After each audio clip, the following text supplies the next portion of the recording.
जय श्री राधे। प्यारे दोस्तों, आपका अपने चैनल भक्ति सरोवर में हार्दिक स्वागत है। गंगा नदी को पवित्र नदी के रूप में जाना जाता है। मान्यता है कि भगवान श्री राम के पूर्वज महाराज भगीरथी की तपस्या से प्रसन्न होकर माँ गंगा पृथ्वी पर आई थी। इसके अलावा पुराणों में यह कहा गया है कि गंगा नदी का अस्तित्व पृथ्वी पर आदिकाल तक रहेगा। जब कलयुग के प्रकोप से सभी चीजें विलुप्त हो जाएंगी, उसके बाद भी माँ गंगा पृथ्वी पर बहेगी।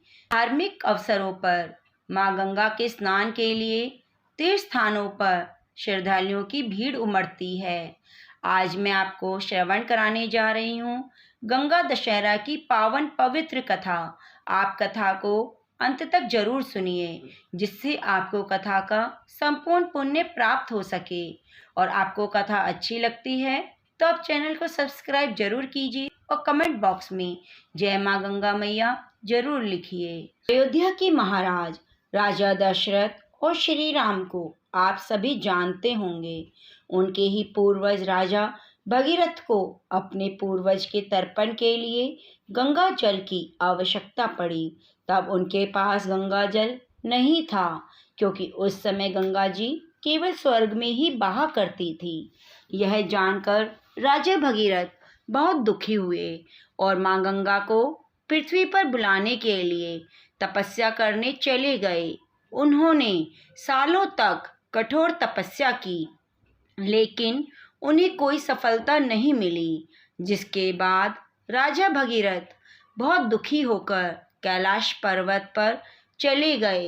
वहाँ उन्होंने फिर से कठोर तपस्या की, जिसे देखकर माँ गंगा बहुत प्रसन्न हुई और आशीर्वाद देते हुए कहा कि आपकी क्या इच्छा है जिसे मैं पूरा कर सकती हूँ। माँ गंगा को अपने सामने देखकर राजा बहुत खुश हुए और उन्हें धरती पर आने का आग्रह करने लगे।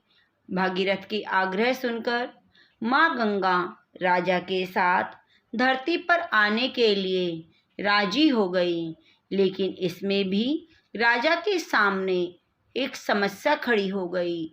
माँ गंगा का प्रभाव बहुत तेज था।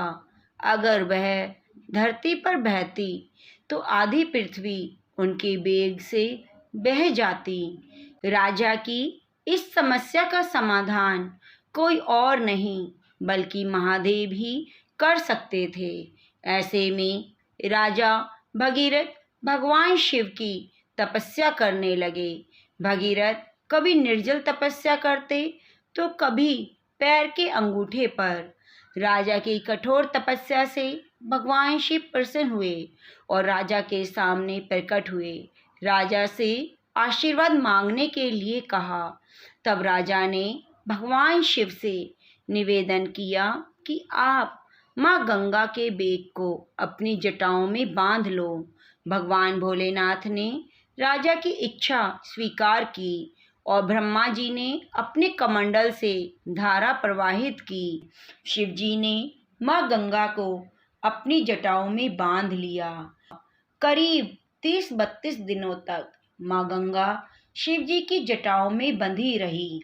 फिर ज्येष्ठ मास के शुक्ल पक्ष की दशमी तिथि को शिव जी ने अपनी जटा खोली और माँ गंगा को धरती पर जाने के लिए कहा। राजा ने माँ गंगा के पृथ्वी पर आने के लिए हिमालय के पहाड़ियों के बीच रास्ता बनाया और माँ गंगा को धरती पर आने के लिए निवेदन किया। जब माँ गंगा धरती पर आई तब राजा ने उनके जल से अपने पूर्वजों का तर्पण किया। दिन माँ गंगा धरती पर आई थी, उस दिन ज्येष्ठ मास के शुक्ल पक्ष की दशमी तिथि थी, जिसे बाद में इसी तिथि को गंगा दशहरा के रूप में मनाया जाने लगा। गंगा दशहरा माँ गंगा के धरती पर आगमन के रूप में मनाया जाता है।